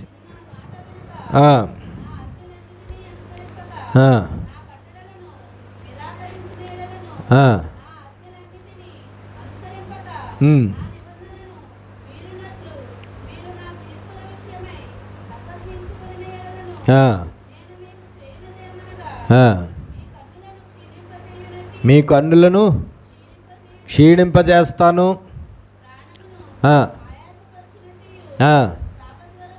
తాప జ్వరము, హై ఫీవర్, విషజ్వరాలు అంటారు కదా ప్రస్తుత కాలంలో, క్షయరోగము. క్షయరోగం అంటే టీబీ. ఏంటండి? టీబీయా? టీవీ కాదు, టీబీ. టీబీ రోగము వస్తుంది. ఈ టీబీ రోగం కనిపెట్టింది ఎవరు? దేవుడు. ఆనాడు ఇశ్రాయేలీల కాలంలోనే టీబీ రోగం అనేది కనిపెట్టబడింది. టీబీ రోగం అనేది ప్రారంభమైంది. ఇప్పుడు కూడా ఎంతోమంది టీబీ రోగంతో బాధపడతారు. విషజ్వరాలు వారి పాపాలను బట్టి వస్తాయి అని చెప్పడం జరిగింది. ఇదిగో మీరు నేను ఇచ్చిన ఆజ్ఞలను, కట్టడలను మీరు అనుసరించడం మానేసి మీరు పాపాలు చేస్తే నేను మీకు ఇలాంటి జబ్బులు పంపిస్తాను, ఇలాంటి విషజ్వరాలు పంపిస్తాను, ఇలాంటి టీబీ రోగాలు పంపిస్తాను, మీ కళ్ళు జబ్బు పెడతాను, కళ్ళు సరిగ్గా కంటి చూపు సరిగ్గా కనబడకుండా అయిపోతుంది, ఆయాసం మీకు వచ్చేలాగా ఆయాసాన్ని కలగజేస్తాను. అలాగే ఏంటి, మీరు విత్తనాలు విత్తుతారు, కానీ ఆ విత్తనాలు మీకు సరైన పంట ఇవ్వవు, వేస్ట్ అయిపోతుంది మీ వ్యవసాయం. మీ శత్రువులు వచ్చి ఆ పంటను తినేస్తారు. పండించింది మీరు, కానీ పంటను తినేది మీ విరోధులు లబ్ధి పొందుతారు. నేను మీకు శత్రువునైపోతాను. మనిషి పాపం వల్ల దేవుడు ఆ మనిషికి ఏమవుతాడు, శత్రువు అయిపోతాడు. ఏ మనిషి అయితే పాపం చేస్తాడో ఆ మనిషికి వెంటనే దేవుడు ఏమవుతాడు, శత్రువు అయిపోతాడు. దేవుడుగా ఉన్నవాడు శత్రువుగా మారిపోతాడు, తండ్రిగా ఉన్నవాడు శత్రువుగా మారిపోతాడు, బోధకుడుగా ఉన్నవాడు శత్రువుగా మారిపోతాడు, గురువుగా ఉన్నవాడు శత్రువుగా మారిపోతాడు, యజమానుడిగా ఉన్నవాడు శత్రువుగా మారిపోతాడు, స్నేహితుడిగా ఉన్నవాడు ఏమైపోతాడు, శత్రువుగా మారిపోతాడు. స్వస్థపరిచేవాడిగా ఉన్న దేవుడు ఎలా మారిపోతాడు, శత్రువుగా మారిపోతాడు.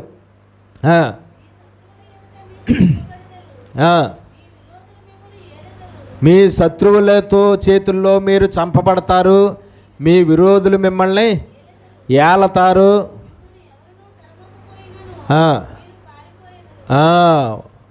మనుష్యులు చేసే పాపాలకు వచ్చే ప్రతిఫలాలు అక్కడ చాలా స్పష్టంగా కనబడుతున్నాయి. ఇవి ఆనాడు ఇశ్రాయేలీలకు మాత్రమే వచ్చే ప్రతిఫలాలు అని అనుకోకండి.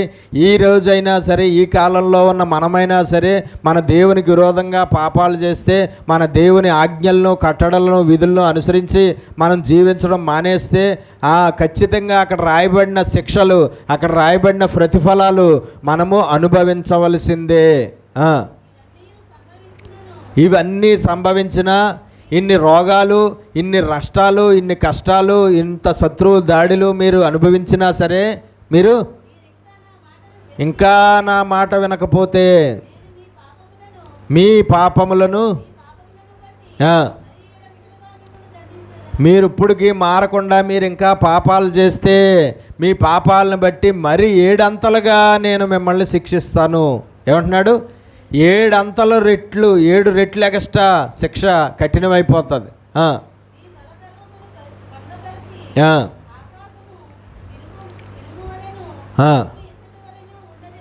ఆకాశము భూమి మీకు పంట పండకుండా, ఆకాశం నుంచి వర్షం రాదు, భూమి మీద మీరు పంటలు ఎన్ని రకాలు పండించినా అది పంట మీకు చేతికి రాదు. మీ బలము ఉడికిపోవును, మీ భూమి ఫలించదు, మీరు ఎన్ని వృక్షాలు వేసినా వృక్షాలకు ఫలాలేమి కాయవు.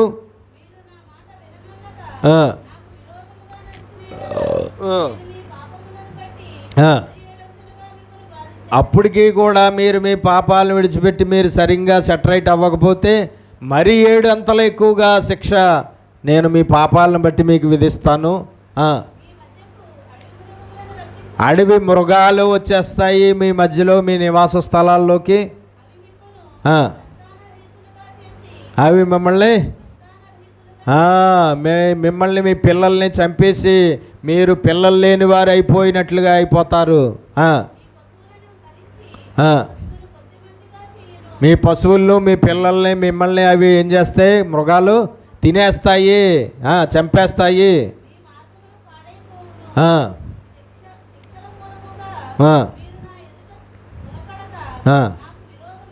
ఇన్ని రకాల శిక్షలు మీకు వచ్చినా సరే, మీ మీదకి నేను పంపించినా సరే, మీరు గుణపడకపోతే, అంటే మారు మనసు పొందకపోతే, సెటరైట్ అవ్వకపోతే, మీ పాపాలు విడిచిపెట్టకపోతే, మీరు నా ఆజ్ఞలు అనుసరించి నడుచుకోకపోతే విరోధంగా నడిచేదను.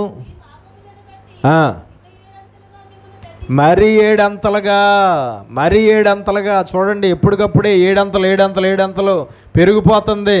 దేవుని దగ్గర నుంచి వచ్చే శిక్షలు మారు మనసు పొందకపోతే నెక్స్ట్ వచ్చే శిక్షలు మరి 7 అంతలు ఎక్కువగా ఉంటాయి. అప్పటికి మారు మనసు పొందకపోతే ఆ తర్వాత వచ్చే శిక్షలు మరి 7 అంతలుగా అతి కఠినంగా మారిపోతాయి అన్నమాట. తర్వాత వచ్చే శిక్షలు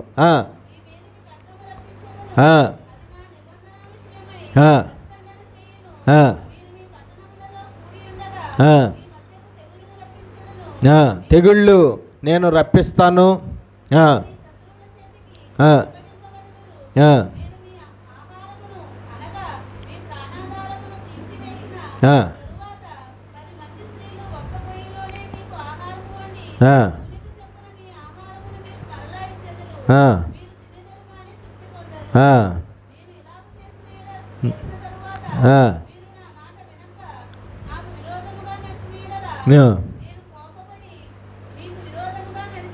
నేను కోపపడి మీకు విరోధముగా నడిచెదను. ఇంకా మీరు మారటం లేదు కాబట్టి, ఇన్ని కఠినమైన శిక్షలు మీకు పంపించినా మీరు మారటం లేదు కాబట్టి, మరి 7 అంతలుగా కఠినమైన శిక్షలు నేను మీకు పంపిస్తాను. మీరు మీ పిల్లల మాంసమును తినేదరు, కరువు కాటకాలు పంపిస్తాను. ఆ కరువు తట్టుకోలేక మీరు మీ పిల్లల్ని చంపుకుని మీ పిల్లల మాంసాన్ని వండుకుని తిని ఆకలి తీర్చుకునే పరిస్థితి తీసుకొస్తాను. మీరు మీ కుమారుల మాంసమును కుమార్తెల మాంసమును తినేదరు.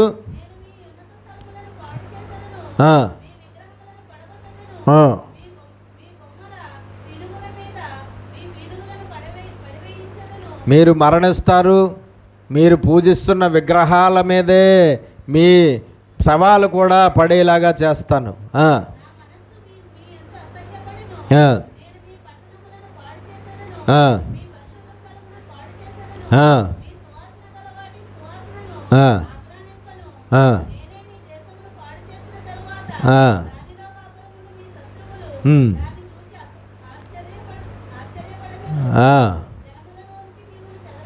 జనములలో నుండి నేను మిమ్మల్ని చెదరగొట్టి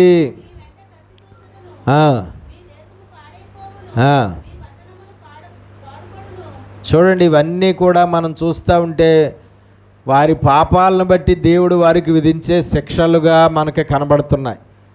ఇశ్రాయేలీయులు అనబడిన దేవుని పిల్లలు ఎవరైతే ఉన్నారో వారు దేవునికి విరోధమైన పాపాలు చేస్తే పాపాలకు శిక్ష పంపిస్తాను.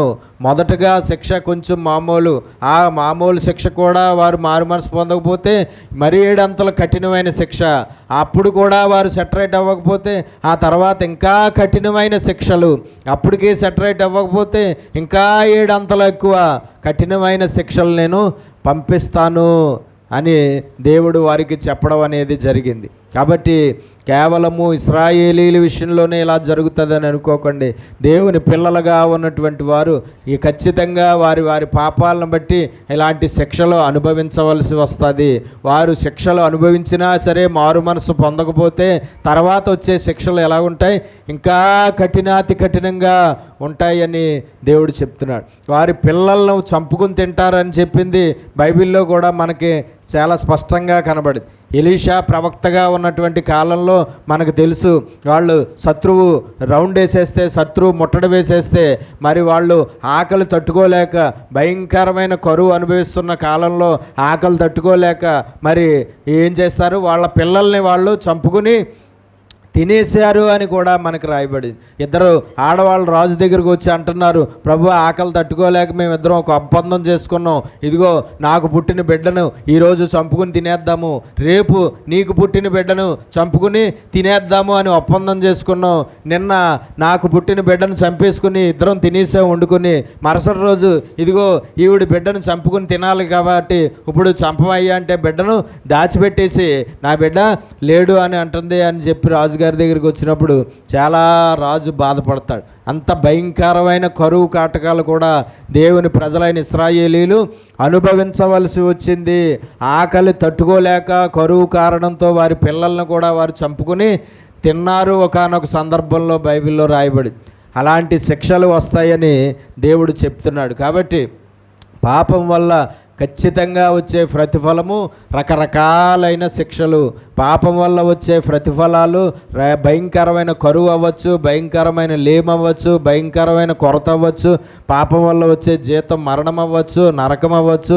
పాపం వల్ల వచ్చే జీతం ఎక్కువగా రోగాలు, రకరకాల రోగాలు, వ్యాధులు, జబ్బులు, తెగుళ్ళు అవ్వచ్చు. పాపం వల్ల వచ్చే జీతం భయంకరమైనటువంటి ఆ వేదన, దుఃఖము, దిగులు, మానసికంగా అనుభవించవలసిన పరిస్థితి రావచ్చు. కాబట్టి మనుషులు చేసే పాపాల వల్ల మనుషులు రకరకాల కష్టాలు, రకరకాల ఇరుకులు, రకరకాల ఇబ్బందులు, రకరకాల బాధలు, రకరకాల కరువు కాటకాలు అనుభవించవలసినటువంటి అవసరం ఉంటుంది. ఎన్నో ఎక్కువ జబ్బులు అనుభవించవలసిన అవసరం ఉంటుంది. కాబట్టి మన జీవితాల్లో మనము ఎప్పుడూ కూడా అలాగా ఆ శిక్షలు అనుభవించకుండా మనం చూసుకోవాల్సిన అవసరము ఉన్నది. సంఖ్యాకాండం 11వ అధ్యాయం 1-3 వచనాలు. సంఖ్యాకాండం 11వ అధ్యాయం 1-3 వచనాలు.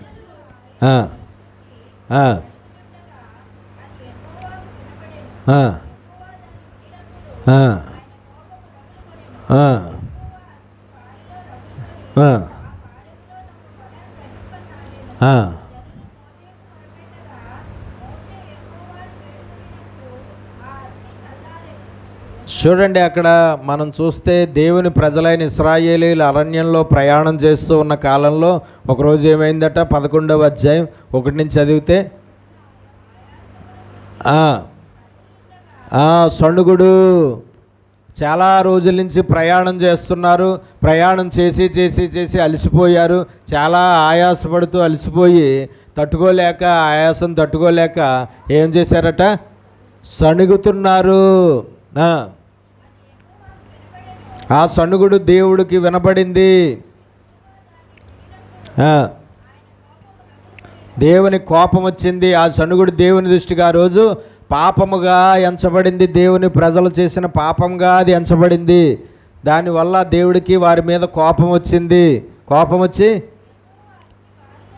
యెహోవా అగ్ని వారిలో రగులుకొని ఆ పాళెంలో ఒక భాగం అంతా కూడా కాలి బూడిదైపోయింది.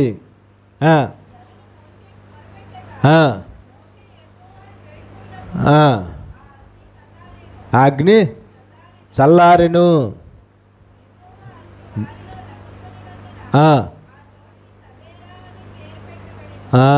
కాబట్టి దేవుడు ఏం చేశాడండి? వాళ్ళు ఆ రోజు చేసిన ఆ పాపాన్ని బట్టి వాళ్ళ పాళ్యాన్ని, ఒక భాగం అంతటినీ కూడా కాల్చేశాడు. దేవుడు అగ్ని అక్కడ రాజు పెట్టాడు. చూడండి, మొన్న అమెరికాలో లాంచ్ చేసి ఎలాగైతే ఆ అగ్ని రగులుకుని ఆ కాలి బూడిదైపోయిందో అలాగనమాట. ఆ అగ్ని ఎక్కడి నుంచి వచ్చిందో, ఎవరు అంటించారో, ఎలాగంటుకుందో ఎవరికీ తెలియదు. మనుషులు అంటిస్తే తెలుస్తుంది, కానీ అది ఎక్కడి నుంచి వచ్చింది? దేవుడి దగ్గర నుంచి అంటించబడింది. దేవుడే అంటించి వేశాడు వారి పాపాన్ని బట్టి. కాబట్టి ఇప్పుడు మనం చదువుకున్నది చాలా ప్రత్యక్షంగా మనకు ఇప్పుడు ఈ కాలంలో కూడా కనబడింది. ఇప్పుడు అంటే ఎక్కడంటే అమెరికాలో మొన్న ఈ మధ్యనే కనబడ్డది కదండి.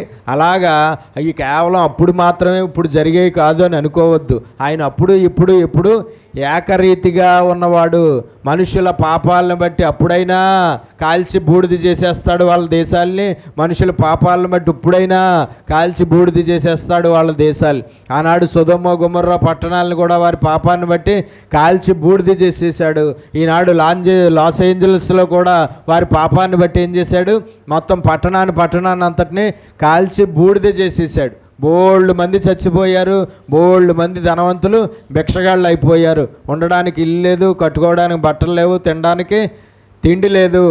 అష్టైశ్వర్యాలు అనుభవించిన వారు ఈనాడు తినడానికి తిండి లేని పరిస్థితి అనుభవిస్తున్నటువంటి పరిస్థితి ఉంది. ఎంతోమంది ప్రాణాలు కూడా కోల్పోయారు. కాబట్టి మన పాపాలను బట్టి దేవుడి దగ్గర నుంచి అగ్ని రాజుకుంటుంది. మన పాపాలను బట్టి దేవుడు కాల్చి బూడిద చేసేస్తాడు. నీ ఇల్లైనా, నీ కుటుంబాన్నైనా, దేన్నైనా, నీ ఆస్తినైనా, నీ సంపదనైనా, దేన్నైనా సరే ఆయన ఏం చేస్తాడు? కాల్చి బూడిద చేసేస్తాడు మన పాపాలను బట్టి. ఒకవేళ ఊరంతా పాపం ఉంటే ఊరంతటినీ కాల్చేస్తాడు.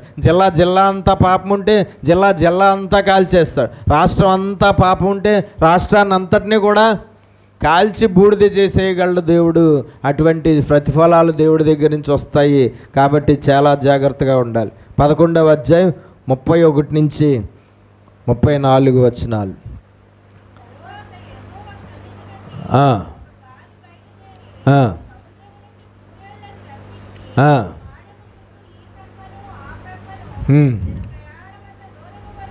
ఆ, ఆ,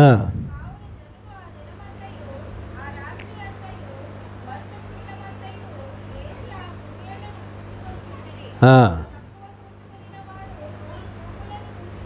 ఆ, ఆ, ఆ.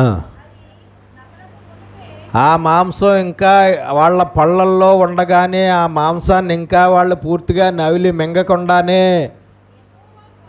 యెహోవా కోపము జనుల మీద రగులుకొనెను. తెగులు చేత వారిని బహుగా బాధించెను. ఆ, ఆ. పేరు అని పేరు పెట్టబడిను. దేవునికి స్తోత్రం కలుగునుగా. మనకు తెలుసు ఆ ప్రయాణ కాలంలో వాళ్ళు మన్నాను తిని తిని వాళ్ళ నోరు చచ్చుబడిపోయి చప్పబడిపోయి దలసరెక్కిపోయి రకరకాలుగా అయిపోయి ఏం కావాలన్నారు? మాంసం మాంసం మాంసం మాంసం మాంసం.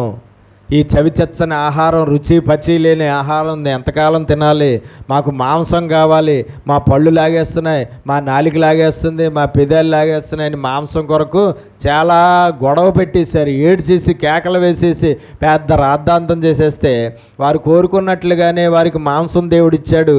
కానీ తిన్న ప్రతి ఒక్కడి ప్రాణాలు తీసివేశాడు దేవుడు. ఇంకా ఆ మాంసం నవ్వులుతూ ఉండగానే, ఇంకా ఆ మాంసం అరక్కకుండానే, ఇంకా ఆ మాంసం మింగకుండానే, ఇంకా వాళ్ళ పళ్ళు సందుల్లో ఆ మాంసం ఉండగానే ఆ మాంసాపేక్షతో ఆ మాంసం కొరకు అంతలాగా పెద్ద రాద్ధాంతం చేసేసినటువంటి వారు ఎవరైతే ఉన్నారో వారి ప్రాణాలు ఏం చేశాడండి? తీసివేశాడు. దేవునికి స్తోత్రం కలుగునుగా. అంటే వాళ్ళందరినీ ఆనాడు తెగుళ్ళు పంపించి చంపేశాడంటే దేవుడు, అది ఏమైంది దేవుని దృష్టికి? దేవుణ్ణి మాంసం అడగడం కూడా పాపమేనా? దేవుణ్ణి మాంసం అడగడం కూడా పాపమేనా? అసలు మనలో మనమాట. వాళ్ళు ఎన్ని రోజుల నుంచో మాంసం తినలేదండి, నీసు తినలేదు, రోజు కూరగాయలే తింటున్నారు, లేకపోతే రోజు ఏం తింటున్నారు? మన్నా తింటున్నారు. మరి వాళ్ళకి నీసు మీద లాగడంలో తప్పేమన్నా ఉందా? 4 రోజులు మొక్క తినకపోతే లాగేదా? మన మూతి లాగేదా? పక్షవాతం వచ్చినట్టుగా మూతి ఇలా పక్కకు పోతుంది కదా. 4 రోజులు నీసు తినకపోతే ఏమైపోద్ది? ఈ మూతి, ఈ నాలుక ఇలా వంకరొంకరలు తిరిగేసి పళ్ళు వంకరొంకరలు తిరిగేస్తాయి కదా. అది తప్పే ఉంది? ఏమండి చెప్పండి. మాంసం కోసం వాళ్ళు అలాగ ఇచ్చేశారు. మాంసం దేవుడు పెట్టాడు, పెట్టి మరీ చంపేశాడు. ఏం చేశాడండి? పెట్టి మరీ చంపేశాడు. ఒక్కోసారి దేవుడికి ఇష్టం లేని దురాశ, ఇష్టం లేని అత్యాశ, ఇష్టం లేని కోరికలు మనం కోరినప్పుడు మనం దేవుని దృష్టికి పాపులం అయిపోయామన్న సంగతి మనకి తెలియదు. కానీ ఏం చేస్తాడంటే ఆ కోరిక ఆశ తీర్చి ఆ తర్వాత నీకు ఇంకా అందులో నువ్వు లేకుండా చేసేస్తాడు. ఆ ఆశ తీరుస్తాడు, కానీ ఆ ఆశ తర్వాత నువ్వు ప్రాణాలతో ఉండకుండా చేసేస్తాడు. ఆ కోరిక తీరుస్తాడు, కోరిక ఇంకా కొంతకాలం తీర్చుకుందామంటే నువ్వు ఉండవు, లేకపోతే నీ కుటుంబం ఉండదు, లేదంటే ఆ మనిషి ఉండడు. కాబట్టి ఆ రోజు వాళ్ళు అలా చేసింది దేవుని దృష్టికి ఏమైంది? పాపంగా ఎంచబడింది. పెద్ద తెగులు పంపించి, ఘోరమైన తెగులుతో వారిని చంపేశాడంటే దేవుడు, ఆనాడు వాళ్ళ ప్రాణాలు తీసాడంటే ఆ దేవుని దృష్టికి చాలా పెద్ద పాపముగా ఎంచబడింది. దేవుడు దేవదూతలు తినే ఆహారాన్ని రోజు పెడుతున్నాడు. దేవుడు దేవదూతలు తినే ఆహారాన్ని పెడుతున్నాడు. మనుషులు తినే ఆహారం కాదు అది. ఎవరు తినే ఆహారం? దేవదూతలు తినే ఆహారం. దాని పేరు మన్నా. అది చాలా చూడడానికి చాలా అందంగా ఉంటుంది, తినడానికి కూడా ఇంకా ఎలాగుంటుంది? తినడానికి ఎలా ఉందంట? తేనెలాగా మధురంగా ఉందన్నారు వీళ్ళే ఫస్ట్. ఎలా ఉందన్నారు? తేనెలాగా మధురంగా ఉంది అన్నారు. అలాంటిది తర్వాత ఏమంటున్నారు? చవిచచ్చని ఆహారము. ఏంటండి? దేవుడు ఇచ్చిన దాని విలువ నువ్వు గుర్తించకపోతే అదే పాపము. దేవుడు ఇచ్చిన దాని విలువ గుర్తించకుండా నువ్వు వ్యతిరేకిస్తే అదే పాపము. దేవుడు ఏ స్థితిలో నిన్నుంచాడో ఆ స్థితిలో నువ్వు సంతృప్తి చెందకపోతే అదే పాపము. నీకు లేని దాని కొరకు నువ్వు ఆశపడితే అదే పాపము. నీకు లేని దాని మీద నువ్వు కోరిక పెంచుకుంటే అదే పాపము. నీవు ఉన్న స్థితిలో సంతృప్తి పడకుండా ఇంకొక వేరే గొప్ప స్థితిని కోరుకుంటే అది దేవుని దృష్టికి ఏంటి? పాపము. పౌలు అంటాడు, నేను ఏ స్థితిలో ఉన్నా ఆ స్థితిలోనే నేను సంతృప్తి చెందడం నేర్చుకున్నాను అని అంటాడు పౌలు. అదే మన జీవితంలో ఉండాలి. మనల్ని దేవుడు ఏ స్థితిలో పెట్టాడో ఆ స్థితిలోనే సంతృప్తిగా ఉండాలి. తినడానికి ఏదైతే మనకు దేవుడు ఇచ్చాడో వాటిని తినే సంతృప్తి చెందాలి తప్ప మనం ఇతరులను చూసి మనం ఆశలు పెంచుకుని వేరే వాళ్ళని, ధనవంతుల్ని చూసి, గొప్పవారిని చూసి, లేదంటే మన బంధువుల్లో గొప్ప గొప్ప వారిని, గొప్ప గొప్ప స్థితుల్లో ఉన్నవారిని చూసి, గొప్ప గొప్ప ఐశ్వర్యవంతులను చూసి, పంచభక్ష పరమాణాలు ప్రతిరోజు తినేవారిని చూసి నాకు అలాంటిది కావాలి, నా స్థితి ఏంటి, నా బతికేంటి, నా బతికి ఇలా చేసేవేంటి ప్రభా, నన్ను ఈ స్థితిలో పెట్టేవాడు ప్రభా, నాడువైన తిండి కూడా తినడానికి లేదు, ఎప్పుడు చూసినా కూరగాయలు, ఎప్పుడు చూసినా ఇయే పట్టుపని, హాయిగా మా వాళ్ళు అందరిలాగా వారానికి 4 రోజులు మాంసం కూడా తినలేని స్థితి అన్నట్టుగా మనం మారిపోయామనుకోండి, ఏమవుతుంది?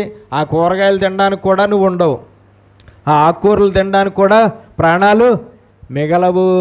దేవునికి స్తోత్రం కలుగునుగాక. దేవుడు దేవదూతలు తినే ఆహారాన్ని ఇస్తే సంతృప్తి చెందలేదు, మాంసం కావాలన్నారు. మాంసం కొరకు ఏడ్చేసి కేకలు వేసేసి పెద్ద అడావుడి చేసేసారు. అది దేవుని దృష్టికి ఎలా కనబడింది? పాపముగా కనబడింది. మనము కోరుకోకూడని వాటిని కోరుకుంటే అదే పాపము, ఆశపడకూడని దాన్ని ఆశపడితే అదే పాపము, ఇతరులను చూసి అది మనం కావాలి అని, అది మనం దక్కించుకోవాలి అనుకుంటే అదే పాపము, అది నాకు లేదు అని బాధపడితే అదే పాపము, దేవుడిచ్చిన స్థితిలో సంతృప్తి చెందకుండా దేవుడిచ్చిన స్థితిని కించపరిస్తే అదే పాపము. ఆ పాపానికి రావాల్సిన జీతము ఖచ్చితంగా అనుభవించాలి. దేవునికి స్తోత్రం కలుగునుగా. ఖచ్చితంగా ఆ పాపానికి జీతము ఎలా వస్తుందో ఏది వస్తుందో తెలియదు, కానీ ఆ శిక్ష మనము అనుభవించవలసి వస్తుంది. కాబట్టి ఎప్పుడూ కూడా దేవుడు మనల్ని ఏ స్థితిలో పెట్టాడో ఆ స్థితిలోనే సంతృప్తిగా జీవించడం నేర్చుకుందాం. నెలకు 1 రోజు మాత్రమే నీసి తినే స్థితిలో మనల్ని పెట్టాడా? మిగతా 29 రోజులు కూరగాయలు, ఆకుకూరలు, పప్పులు తినే స్థితిలో పెట్టాడా? ఆ 1 రోజు నీసితోనే సంతృప్తి చెందు. లేదు, మా చుట్టాలు ఉన్నారండి, రోజు నీసే తింటారండి, ప్రతిరోజు నీసే తింటారండి, వాళ్ళు కూరగాయలు వండుకోరు, ఆకుకూరలు వండుకోరు, లేదా పప్పులు వండుకోరు, ప్రతిరోజు చేప రోజు, మాంసం రోజు, నాకు కూడా అలాంటి స్థితి కావాలండి అని అంటే ఏమవుతుంది? ఉన్న స్థితి ఎగిరిపోతుంది. మా బంధువులకి నెలకు 1,00,000 వస్తుందండి, నాకు నెలకు 10,000 వస్తుందండి, నా 10,000 బతికేంటండి, నా 10,000 జీవితం ఏంటండి, నా కర్మ ఏంటండి, నేను నమ్ముకున్న దేవుడు ఏంటండి, అసలు ఆయన ఎందుకు నమ్మాను, ఆయన చర్చికి ఎందుకు వెళ్తున్నాను, ఈ 10,000తో ఎలా బతుకుతాం అనుకుంటున్నాడు అన్నట్టుగా మనం ఒకవేళ యాక్ట్ చేసామనుకోండి, ఆ 10,000 కూడా ఉండదు. ఆ 10,000 కూడా సంపాదించడానికి నీ ప్రాణము ఉండదు. కాబట్టి మనం తెలుసుకోవాల్సింది ఏంటంటే, ఏ స్థితిలో మనల్ని పెట్టాడో దేవుడు ఆ స్థితిలోనే సంతృప్తికరంగా జీవిద్దాం. స్థితి మారాలంటే మనం ఇలా బాధపడిపోవడం వల్ల, ఏడవడం వల్ల, లేదా దుఃఖపడడం వల్ల స్థితులు మారవు.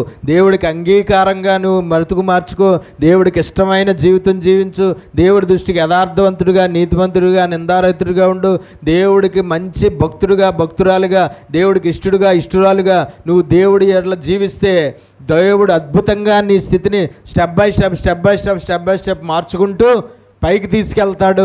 ఖచ్చితంగా దేవుడు ఆశీర్వదించాడు, ఖచ్చితంగా దేవుడు దీవిస్తాడు, ఖచ్చితంగా దేవుడు హెచ్చిస్తాడు.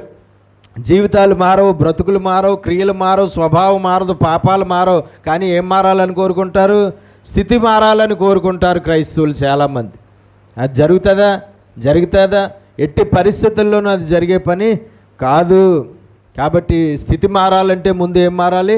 బ్రతుకు మారాలి. బ్రతుకు మారితే స్థితి నువ్వు అడగకపోయినా మారుతుంది. బ్రతుకు మారకపోతే స్థితి నువ్వు మార్చమని ఎంత అడిగినా నీ స్థితి మారదు.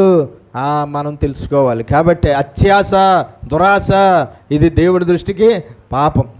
ఉన్న దాంట్లో సంతృప్తి చెందకపోవడం, లేని వాటిని ఆశించడం ఇది పాపము. ఆ పాపానికి ఆ రోజు వాళ్ళు కొన్ని వేల మంది ప్రాణాలు కోల్పోయారు. ఆ పాపానికి ప్రతిఫలంగా కొన్ని వేల మంది ప్రాణాలు దేవుడు ఆ రోజు తీసివేశాడు.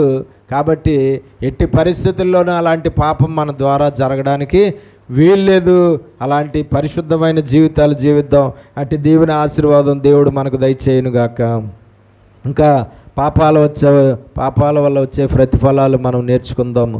ప్రార్థన చేసుకుందాం. పరిశుద్ధుడా, ప్రేమ కలిగిన మా ప్రియ పరలోకపు తండ్రి, నీ శ్రేష్టమైన ఘనమైన నామమును బట్టి మీకు స్తోత్రాలు అయ్యా. ఇదిగో ప్రభువా, ఈ యొక్క దేవా తండ్రి, ఉదయకాల సమయంలో నీ మందిర ఆవరణంలో మేము నివసించడానికి మాకు నువ్వు ఇచ్చిన ఆయుష్ని బట్టి, ఆరోగ్యాన్ని బట్టి నీకు వందనాలు అయ్యా. శ్రద్ధాశక్తులు, భయభక్తులు మాకు ఇచ్చి ఆత్మ సంబంధులుగా మమ్మల్ని చేసి నీ మందిర ఆవరణంలో నివసించే భాగ్యం మాకు కలగజేసినందుకు నీ కృతజ్ఞతాస్తుతులు. ఇంతవరకు నిన్ను సేవించి, పూజించి, ఆరాధించి వెళ్తుండగా నీ పరలోకపు ఆశీర్వాదాలు ప్రతి ఒక్కరికి దయచే నాయనా. నీవు బోధించిన వాక్యాన్ని ప్రభా విని విడిచిపెట్టేవారిగా ఉండి మమ్మల్ని మేము మోసం చేసుకోకుండా విన్న వాక్య ప్రకారమైన జీవితాలతో మేము ఫలించుటకు సహాయించే, వాక్య ప్రకారమైన బ్రతుకులతో మేము ఫలించుటకు సహాయించే, వాక్యానుసారమైన జీవితాలతో నీకు ఇష్టలుగా, నీకు ప్రియులుగా మారి నీ దృష్టికి ఏ పాపము మేము చేయకుండా నీవు కోరుకున్న పరిశుద్ధ జీవితం జీవించి పరలోకం చేరుకోవడానికి, భూమి మీద నీ ఆశీర్వాదాలు అనుభవించడానికి మాకు సహాయం చేయమని యేసు పరిశుద్ధ నామమున ఈ ప్రార్థన అడిగి వేడుకొనుచున్నాం పరమ తండ్రి. ఆమేన్.